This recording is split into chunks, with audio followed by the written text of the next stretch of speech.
Greetings, YouTube. I live in a city. I've lived in the same city for 43 years. It'll be 44 come September.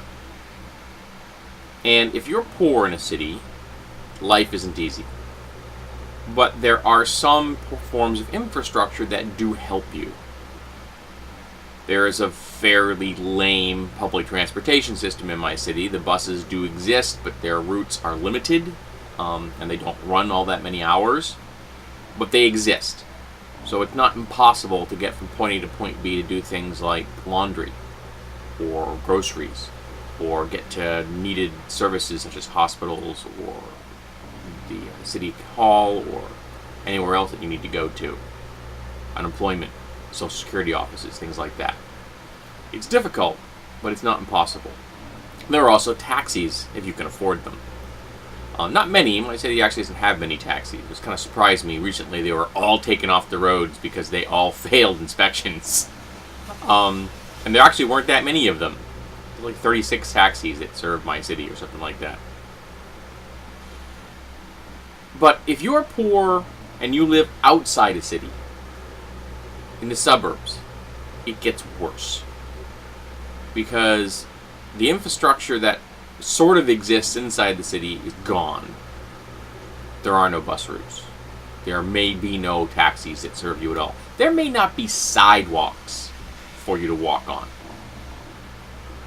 And that may not be significant to an individual male such as myself, but what if you're a mother with 2 kids, one in a carriage? And you have to walk alongside the road to get somewhere. And that's the only form of transportation you have, is your 2 feet.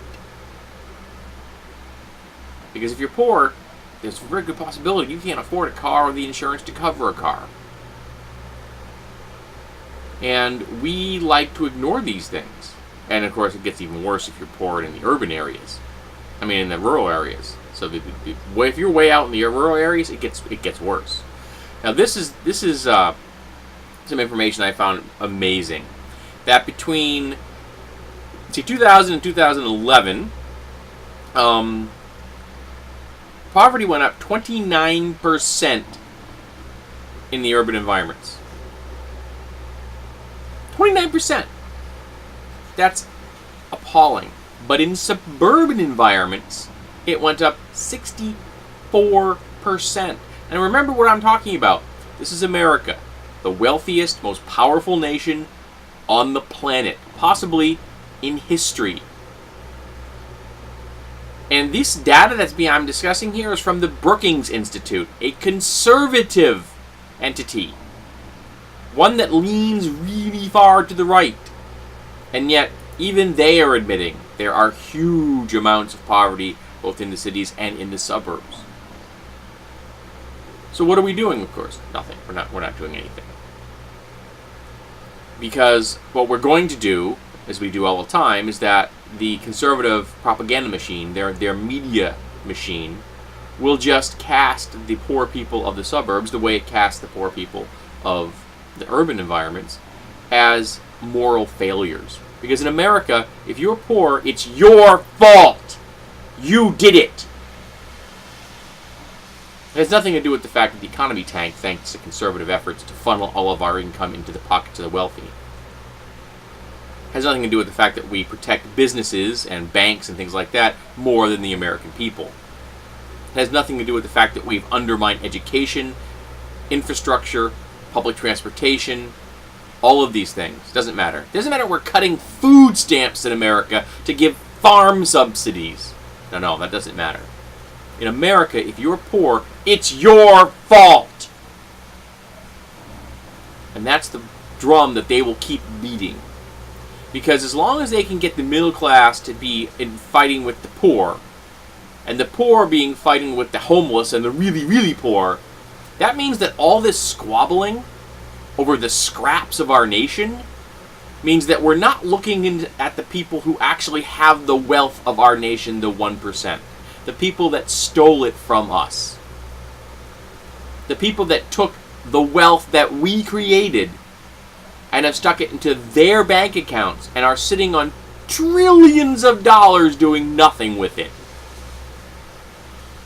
Except, of course, avoiding taxation and putting it into havens in other countries and things like that. The only jobs these people are creating are in Malaysia and China and India. Or I suppose they're funding buildings that collapse.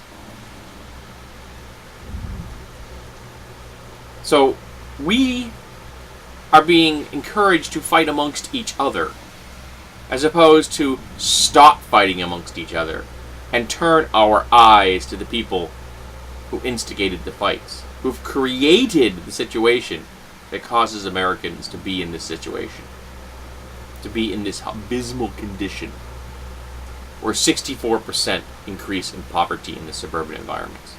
That's just astounding. So remember who's behind this, folks. Remember what's going on. These social ills did not just happen spontaneously. These social ills were engineered to keep us busy so that we will not look to the 1%. This isn't about race, folks. This is about class. And the 1% declared class war on us a long time ago. Well, maybe it's time that we stop fighting amongst each other, we turn our gaze, and we look at the people who started the war. We look at the people who stole all of our resources, and we say, we want it all back.